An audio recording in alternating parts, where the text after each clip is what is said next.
She just wanna work and pay her bills. Fuck up on a man who keep it real. That's right. She just want her girls to know the deal. They do. She just told her boss just how she feel. Fuck you. She just hit the club up on a Thursday. Told the bartender I ain't feeling thirsty. Took a couple shots just like it's her birthday. Hit the tree.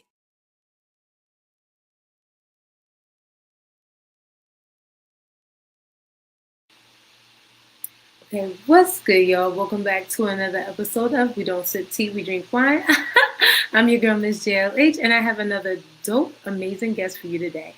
Today we have author, writer, extraordinaire Esterline in the building. Thank you. Wait a second. Was that you in the intro? No, that's not me singing or anything. But I did support local Black artists and by the beat, the song rights to use. So awesome. shout out to them. Nice. Yes. So go ahead and introduce yourself to the people. Let them know who you are, where you're from, what you're about. Well, I'm Haitian-American Vielot, and before I get into my spiel, I want to say thank you to Jasmine for inviting me here and for all of your support. You've supported my writing workshops and Better Read for me, and now you are putting me on your platform to amplify my work. So I really appreciate you, and thank you for the opportunity.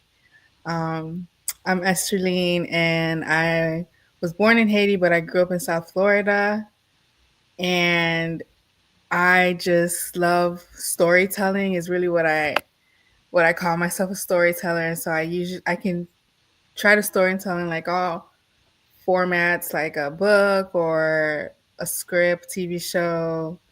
I just like the art of storytelling. And how long have you? Oh, thank you so much. I appreciate you so much. I love Black artists and supporting Black art. I'm a big reader myself, and I love being taken into other worlds. I also love to write, so I was interested to gather with other Black writers as well. What got you into writing yourself? So it all started just being a bored child at home with 4 siblings and growing up like poor. Well, I'm 3 siblings. There was 4 kids. There's 3 siblings, and just growing up poor. Um, we didn't have the luxury of joining a like extracurricular activities. There were parts of my childhood I was a latchkey kid, and there's just not enough television sets for everyone to watch whatever program they want to watch. So I took myself to my school library, or we were walking distance from the city's library, and just checked out a lot of books and started reading. And so reading actually got me interested in telling my own stories. So I started writing in high school. I went to a art school. So I was like 14. I went to an art school called G-Star School of the Arts for film and motion. It's like for motion pictures and broadcasting, and it's a very long name. Just to say, like, you can do film there, you can do theater. I selected the film track, where I started like writing and editing and doing like camera work. Just like pretty cool stuff for a teenager to do. Yeah. Begged my dad for me to go to this school because it's considered like a charter school. It was not my designated school where my zip code would have put me in. That was another school that I definitely did not want to go to, despite that my like older 2 sisters were already at that school. Once I heard about G-Star, I was like, I need this is me. Like, I remember that day in the auditorium where high schools, especially charter schools, specialized schools, will come and try to convince you to go to their school. And I just remember the founder and the owner of that school being there and feeling like he was talking directly to me. And then I just remember, like, how am I gonna get there? Because I know my dad was just not going. I grew up like a single father for the most part, and I just knew my dad was not going to drop me off to school every day, especially, the high school I'm supposed to go to have their own like school bus system. And It's like the owner could like read my mind. He was like, don't worry about getting there. You would just get on the bus you would have gone to for the school that's in your zip code. And there would be a G Star bus waiting there to pick you up and will take you to G Star. I was like, look at God. That was like the big selling point for my dad. And I had it right there. Like when he asked, how you gonna get there? Well, I just get on the bus with my sisters and the school bus will be waiting for me on there, and that's how I pretty much got to school until G Star got their own buses and started doing their own bus route. That's what's up. So what, this was like a new school and they were scouting for Yes, students pretty much? yes, it's a brand new school. My class actually finished like the senior, junior, sophomore, freshman. Our class finished that 4-year class track. Wow. So Yeah, so you it were was a brand new. brand new in the school. How did it feel and what did you feel like you accomplished and learned there? Oh man, it made me feel like I was a little somebody with the like writing and stuff. Literally it was kind of like an oasis for you to write. They had like cameras, just all the equipment for you to check out and film. They had, of course, teachers, and those teachers are people who had kind of industry experience. They would film full feature films at the school. So I remember I saw and met one of the twins. I don't know which of the Sprouse twins, Cole and Dylan Sprouse. They were in My Sweet Life in Disney or whatever. They actually came to the school and filmed something like. Oh So wow. yeah, you got those experience and stuff like that. I did a small documentary and there was a local like film festival and I got like first place for that Wow. film festival. Yeah, so it was like a good launching pad to just give you the confidence and stuff. And yeah, I just have fond memories of just having those opportunities to like write and edit and just already off the bat have those experiences graduating high Yeah. school. I mean, at a pretty early age, you got the foundation of why art is important. But now, as an adult, why do you feel like art is so important, especially Black art? Oh man, so like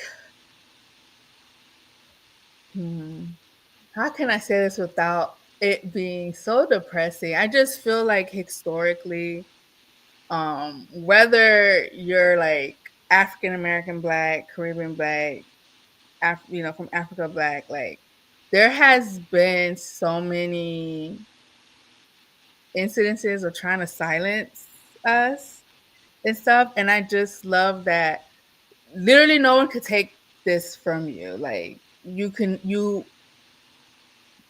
I think one thing that kind of gives me like, wow, the things that I write will live beyond me. So like, not only does it like add to your legacy, but it also just it gives you your voice. Like people can't take your voice. They can't silence you. Um, like they have been doing for centuries or try to do for centuries, and so it's just another way of like expressing oneself. Um, and just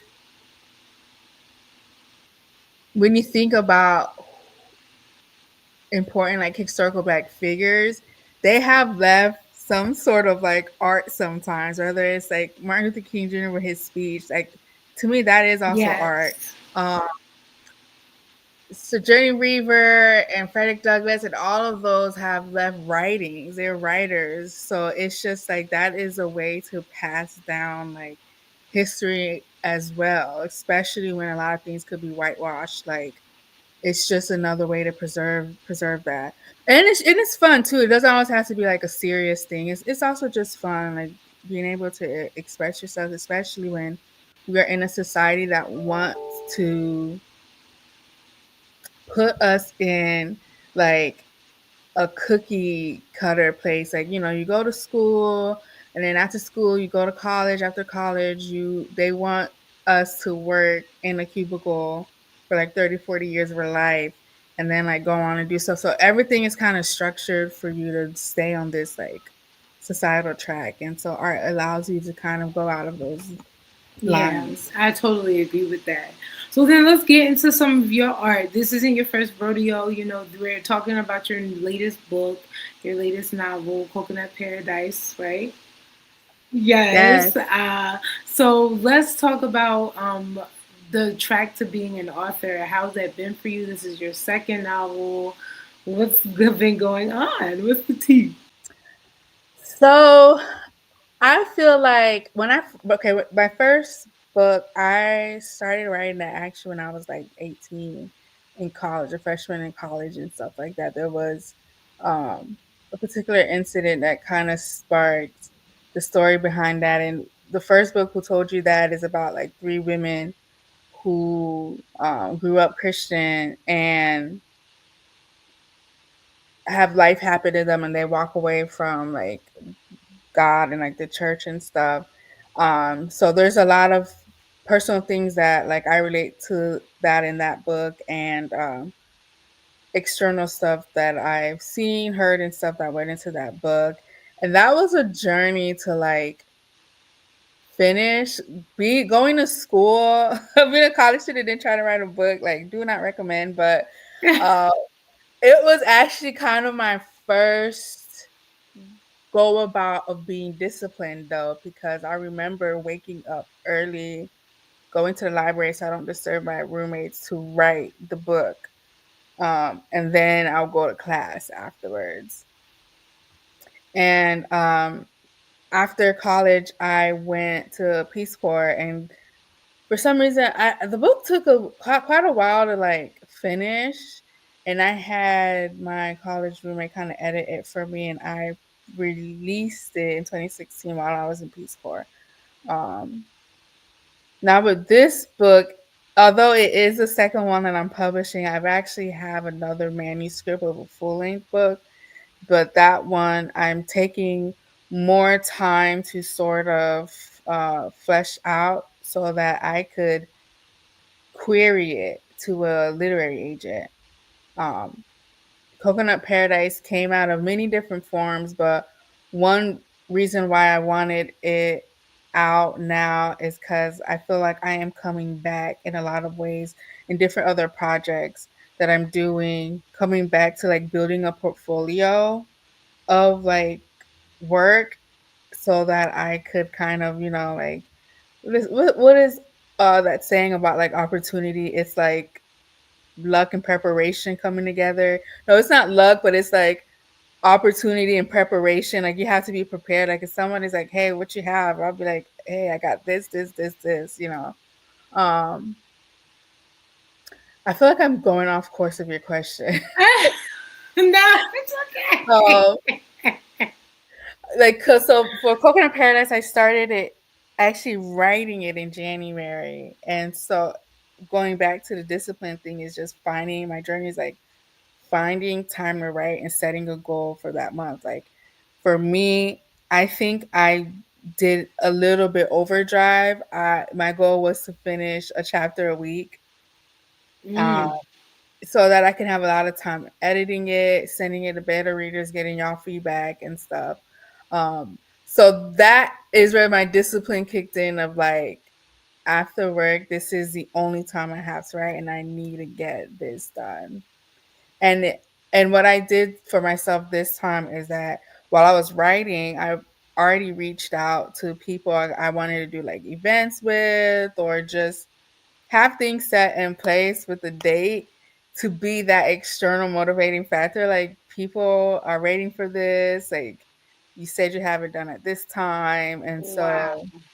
so that was also another like um, part of like Thing. my journey. Yeah. Yeah. Yeah, I understand. So where do your stories derive from? Your first story was a little different from your second one. So how are you coming up with your story concepts?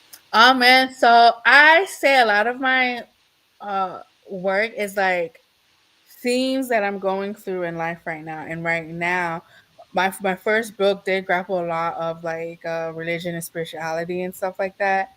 So this book, I would say, sure, it could be similar, but a lot of my recent writings have been focused on Haiti, my identity and culture, like Haitian culture, history.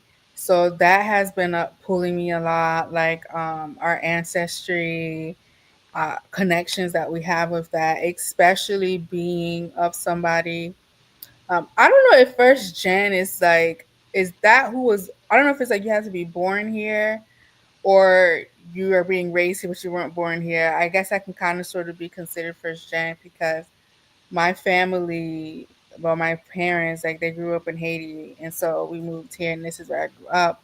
But just kind of the effects of immigrating and how that affects your perception of who you are, your identity, and stuff like that. And I often say sometimes, like, coming here, especially at a young age of 2, I feel like I've been robbed of that kind of like closeness to Haiti in Mm, terms of just like, yeah, I identify as Haitian.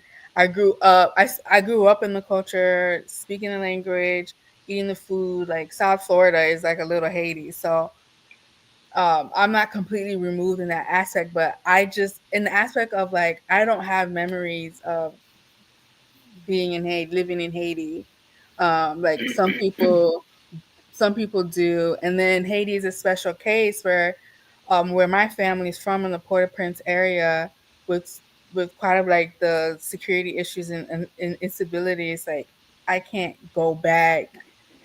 yeah, Like a lot of people who migrate here, like, oh, they spend their Decembers back home, they spend yeah, their breaks back home, and that's just a luxury right now I do not have. So I think a lot of my writings is just allowing me that closeness as well to Haiti. yeah.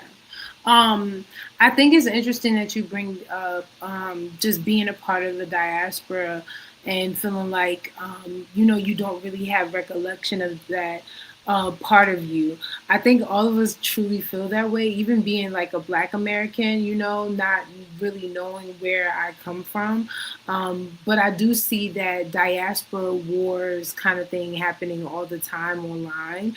Do you Hmm. know where that? Do you? Well, not saying like you have to have the knowledge of this, but do you know like kind of sort of like where we're getting that from type of thing, or is this just like because we're all feeling it? Like I don't know. The diaspora wars, oh man, so I feel like all things lead back to history in terms of what was done to us as like a people group, and you have to like divide people so that you could be able to further control. So I just feel like we're just, with these diaspora wars, like we're just falling into that.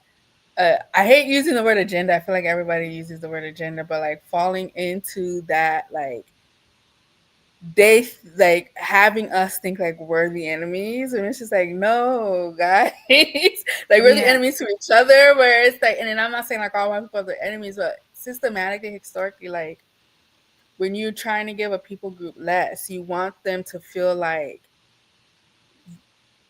you're not the, like, white people are not the one taking it from you. It's the one that look like you is taking it from you. Although like they have the resources to make sure, the resources so that like it there could be more equity. But if you're gonna make somebody feel like you don't have this because the one that looked like you got it, yeah, um and then as well, when there is somebody that's more like historically been the subordinate, almost always that subordinate will want to find somebody that could make them be lesser than them, yeah, if that makes sense. So I just feel hmm, like we're just kind of like like, what are we doing? Like they yeah, want this, so yeah, like we're not each other's enemies. Like Haiti, for instance, when it gained its independence, it was like the first Black republic. It went and helped so many other countries um gain its independence. So Yeah. like and a lot of their flags are kind of sort of after ours, Venezuela, Colombia. There's another one that I'm missing. So it's just like there's a time where we can go and like help each other out, like stand together, fight together and stuff. Like it does not need to be a division because we're not taking from each other. Absolutely. I totally agree. So while we're talking about Haiti being amazing, because we know that it is, what can you tell us about Coconut Paradise? So Coconut Paradise is a series name. This part one book is called A Family Heirloom and a Very Haitian Homecoming. And so it's about a Haitian American influencer who's never been to Haiti. She learns that her grandmother, who lived in Haiti her whole life, the grandmother's whole life, and for Cassandra's whole life, passed away. And there's this family hotel that she remembers hearing her mother talking about growing up in that hotel, and she learns when her mother comes back from the funeral in Haiti that the grandmother passed that hotel down to Cassandra, and Cassandra makes a decision to move to Haiti because she's also in a kind of a weird chapter in her life, and so something like this coming up was like something that she took the chance to go and save her family's hotel because it's kind of dilapidated. There's not really that much gas, and there's also a voodoo rumor going on in with the voodoo reputation. So I kind of like dibble dabble into the tabooness sometimes of voodoo, and that is also based from my own experience in the book. So it's a funny, cute little read. The goal is to get part two out next year, then three and four and stuff. So I yeah, love a series book for real. I really yeah. do. So how important was it for you to stay true to the essence of what Haiti is? How important was it for you not to go off of kilter? You know what I'm saying? Because so often we tell the history of Haiti and it's kind of told incorrectly. So how important for you was it to be accurate with your history? It was very important. I throw some history stuff in there, and I throw some kind of like um try to throw some like lessons in there in terms of like how voodoo is discussed in the media and stuff like that. With Coconut Paradise, I tried to capture Haiti's like beauty. Um, You throw in some geography. yeah, Yeah, you because good. oftentimes, like when Haiti is discussed, it's like it's like they speak about it as if like first of all, it's not a beautiful island. It Right. is. And then they speak of it like people are not actually living there. So a lot of those Yeah. stories, like it's Yes. like it's people doing everyday stuff, living life, like going out to eat and enjoying the beach. Like, Yeah. people are living there and people choose to live there and people go back to live there. So it's just kind of like a lot of those discussions are missing. Yeah, I agree. You made it sound like a beautiful getaway for the summer. I mean, you had them at the bars, you feel me? The Yes, food. She went to a very one of the wonders of the world she got to see, the yes. beaches. It was really beautiful the way you just outlined it and wrote about it. It was like I was there. So Thank you. Thank yeah, you. you did a really great job of capturing it. And I only knew of a lot of those things because of videos that I saw on like YouTube or social Yeah. media of Haiti. So shout out to you. You did that. Yay, thank you. Now, for someone who doesn't go back themselves, how hard was it for you to research it? And was that tough? No, I the same like you. I use photos and videos, and then I know people that have gone, and I've asked them questions as well. I've myself been trying to go to Cap Haitien for such a long time, and I'm like, it needs to happen eventually since I'm writing Same. from there. And I know there's tour groups that go there, so I just need to hop on one and just shut out all the noise. I had like when the year I was like seriously going, like my dad kind of freaked out and try to make it a whole like family thing to convince me to not to go and stuff. So I didn't go that year, but I'm seriously You looking can't tell into nobody. going. Right, Yeah. right.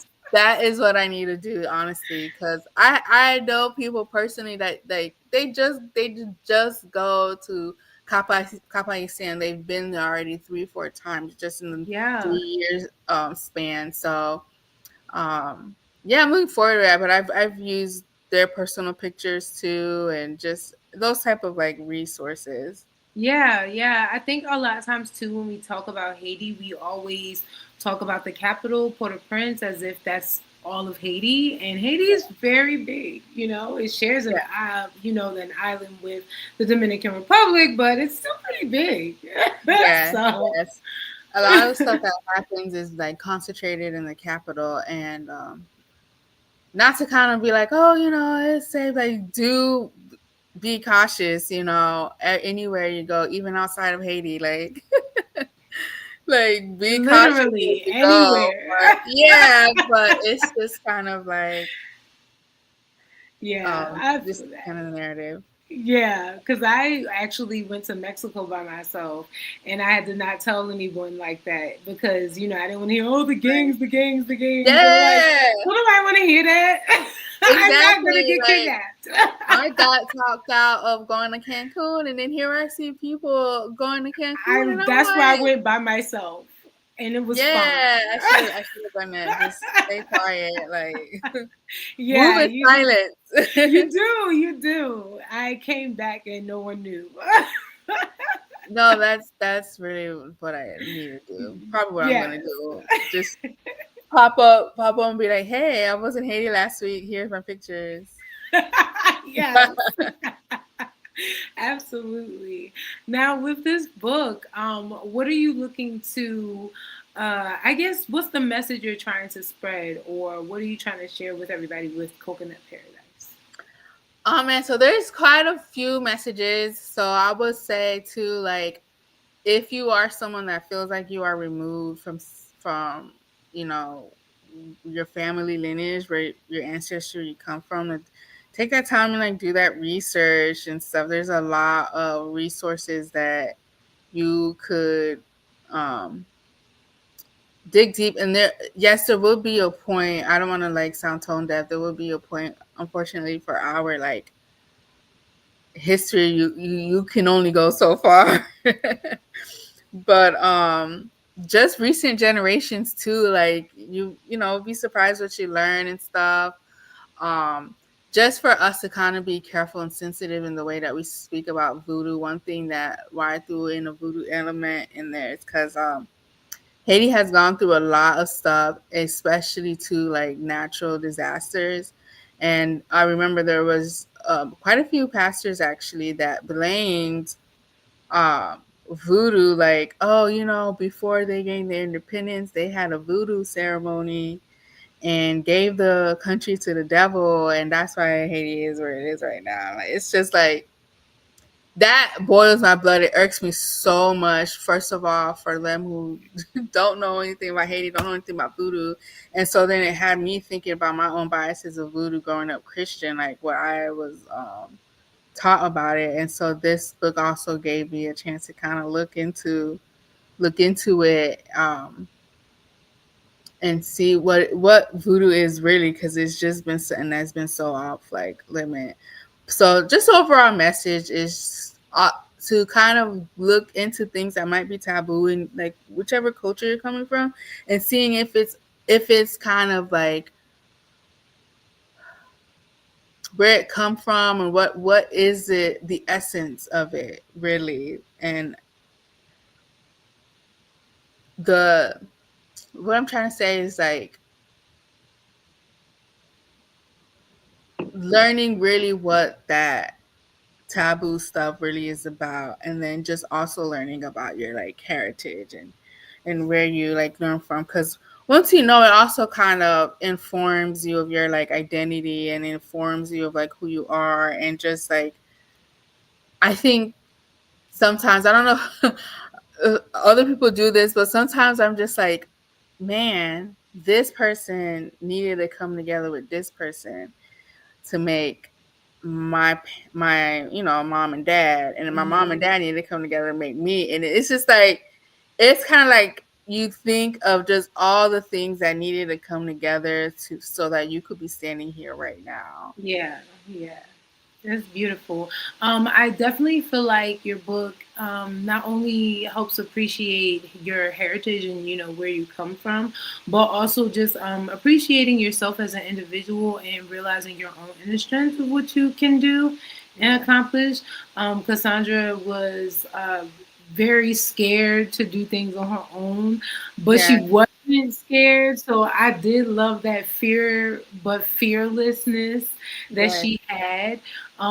It reminded me so much of my own self of wanting to do things but scared to do them but doing them anyway. um, Yes. and I also did my own research on voodoo, so I appreciated the element that you added in there, and also just Yeah.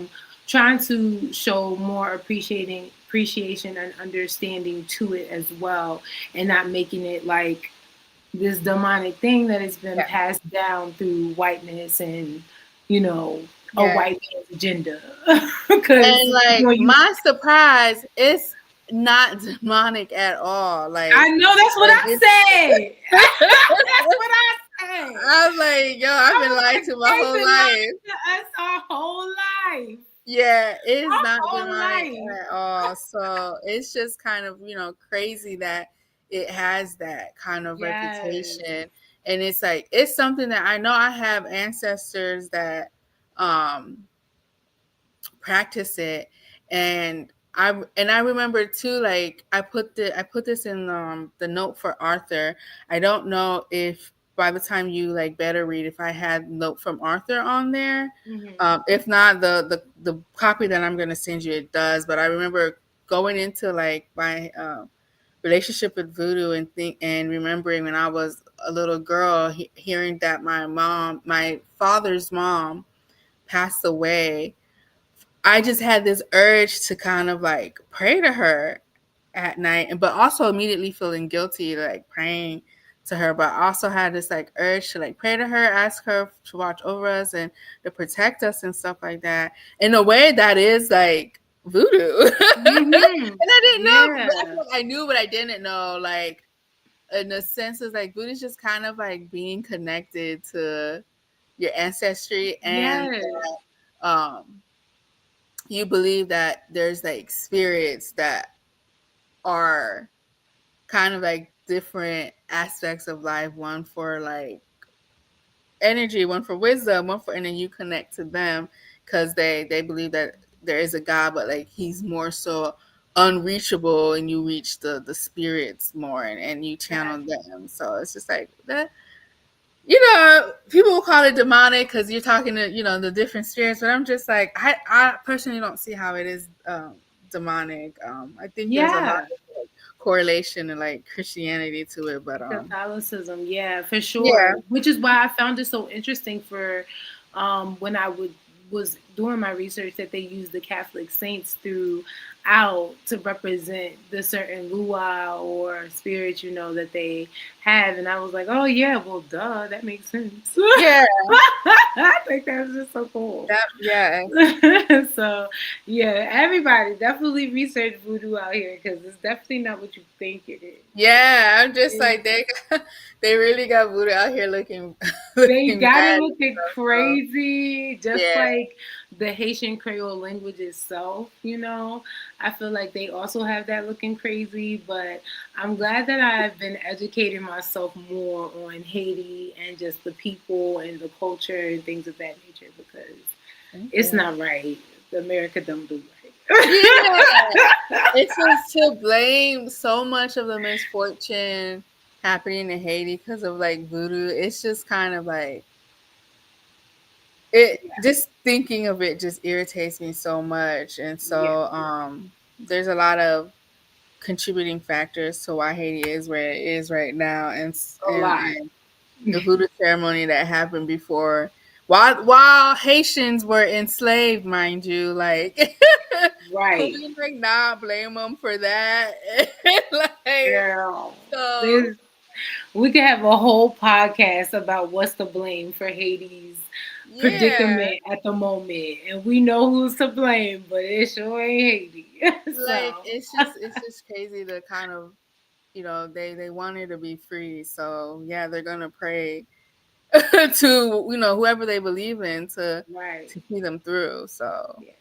Let's, yeah. Yeah. We're going to leave it there. I don't right. want to talk about the French and how much they owe. Yeah, yeah. Leave it. But I love it that you show the history and you big up. What was it like for you? What did you feel like you did a little soul searching in your background during this? Because you're using a fictional character's life, but do you feel like you kind of intertwined your life a little bit with that? So, I think I kind of lived through Cassandra, of, like, going back, because like I always like ask my dad, like, do we have houses over there? Like, what is it that I could stake claim to?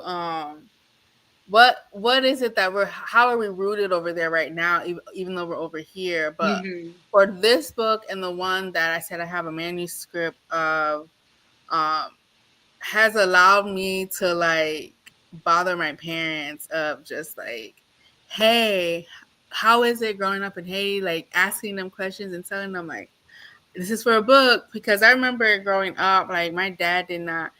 I put this in the book too, with Cassandra and her relationship with her mom. They didn't really go into that much detail of his childhood, and who he was before he was my dad, like, or any of my siblings' dad. So it's just kind of like using the like this book now, and hearing from them of like how it was, also just feeling like I'm learning a more and more part of myself that I haven't that I didn't know growing up. So like, knowing about the place where we're from and what my dad was doing before, and how he built a house, and how he had a dog and he had this and they did that. It's like, it's very awesome, like, to hear.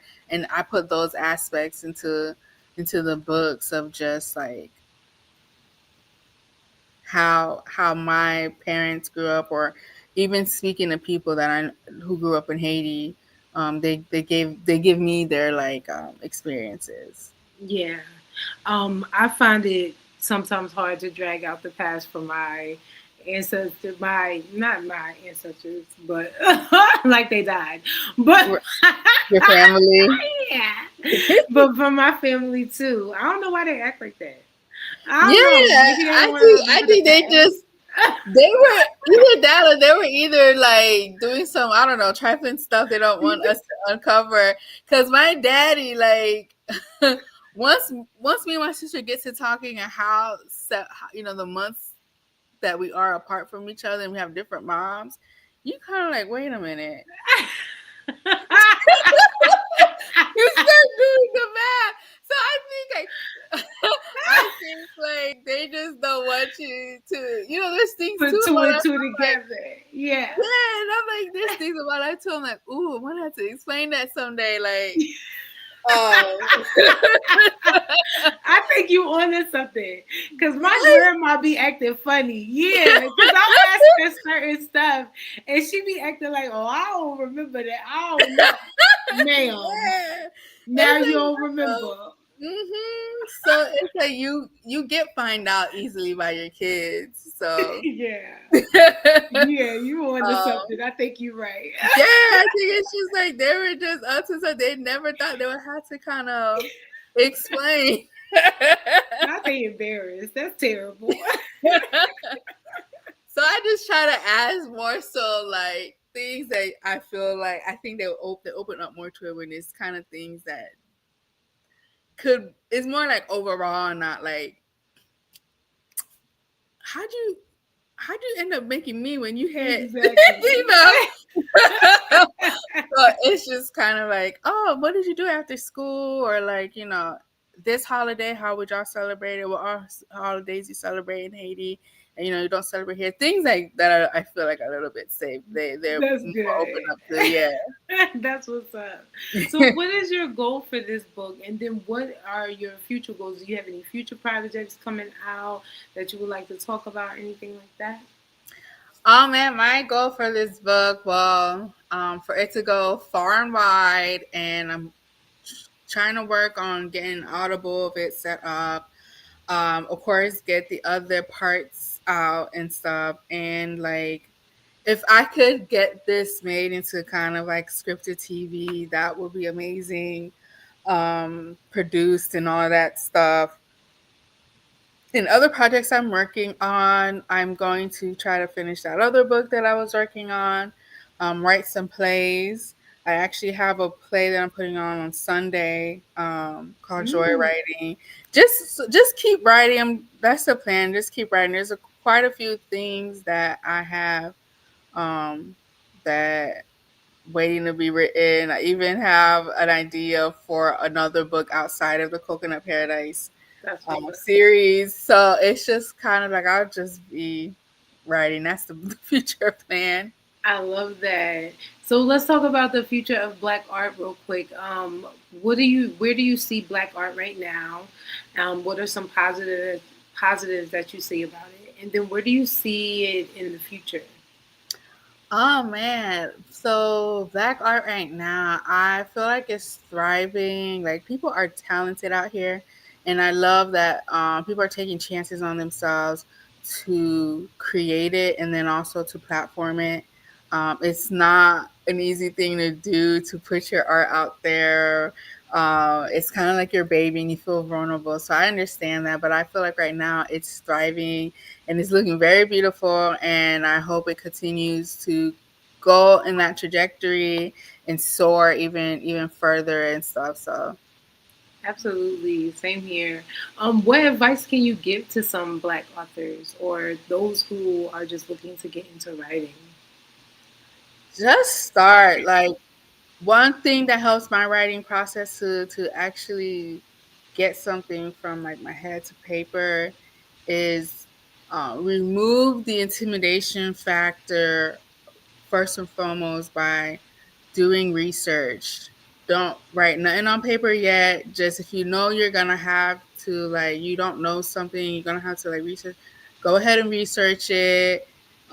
Organize that. Pull out what you are going to need, and after you're done researching, work through an outline. You can work through an outline for the first chapter, or work through an outline for like all the chapters. Read as much book as you can of writing, like writing structure and stuff like that, and character building and plot. Um, Join writing workshops, write in a community and stuff like that. Yes, that's Um, my favorite but one. yes, you don't have to do the writing journey alone. So I would say after you do your research, do your outline, and then when you do your outline, do like a schedule for yourself. Like, all right, I want to get this part done, by this time, and then stick to it and write piece after piece after piece. That's a good idea to do an outline because I'm currently in the middle of my book, but I'm kind of stuck at the end. I don't have like an ending point, but I also didn't write an outline. I was just writing and it was just flowing. But now I'm like at the end and I don't know where to go with that, and I could use somewhere to go. Yeah. So there's things they call like plotter or pantser or something. I think pantser are the ones that like you could just sit there and write. Um, and then the plotters are the one that kind of really like planned everything. And I'm not saying to plan everything before you write it, although I do.